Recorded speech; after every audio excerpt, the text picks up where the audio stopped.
चूंकि हम स्वयं में पवित्र हैं, दिव्य हैं, हम स्वयं में शाश्वत हैं, इसे जीवन धन्य उन्हीं का कहा जा सकता है जो इतने सजग हैं मनोविकारों के लिए, जिनमें विकार ठहर नहीं पाते, जिनमें द्वेष टिक नहीं पाता। द्वेष अद्वेष्टा सर्वभूतानां मैत्रः करुण एव च निर्ममो निरहंकार।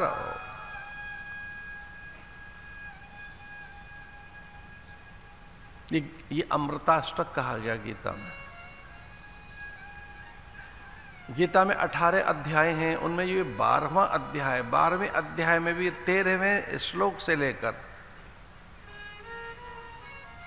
ये 19 और 20वें श्लोक तक इसे अमृताष्टक कहा गया। ये अमृत है। कई संत जन, साधक जन, जिज्ञासु, मुमुक्षु, सत्य पिपासु, प्रकाश मार्गी, अध्यात्म पथिक, जिन्हें नित्य अंतःकरण का परिष्कार करना है, जिन्हें चित्त की निर्मलता, शुचिता और पावित्र की इतनी अधिक सजगता और वो इतने अधिक संवेदनशील हैं स्वयं के प्रति कि हम अशिष्ट अभद्र न हो जाएं।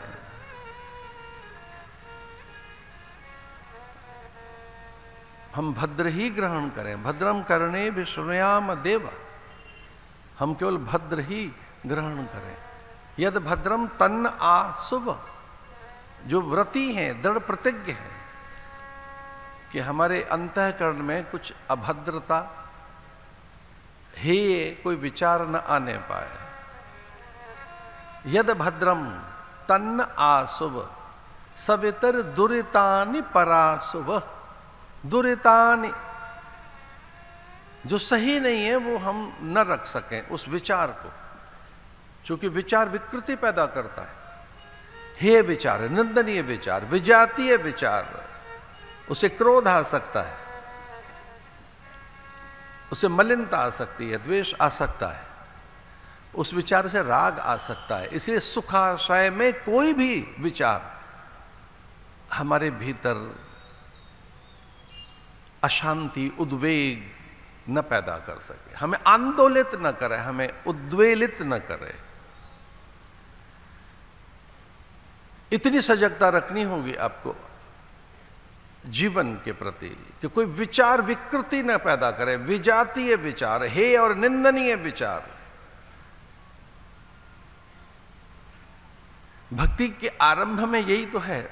मैं प्रिय, भगवान कहते हैं मुझे ये प्रिय हैं, इस प्रकार के लोग, ये साधक मुझे प्रिय हैं, मैं इन्हीं को भजता जपता हूं। मेरे मन मानस चित्त चेतना में, मेरी संपूर्ण सत्ता में इनका वास रहता है। मैं इन्हीं का जप करता हूं, मैं इन्हीं का ध्यान करता हूं। किनका? जिनमें द्वेष नहीं है। वैदिक काल में भी ये बात आरंभ में आई, मां विद्वेषावहै।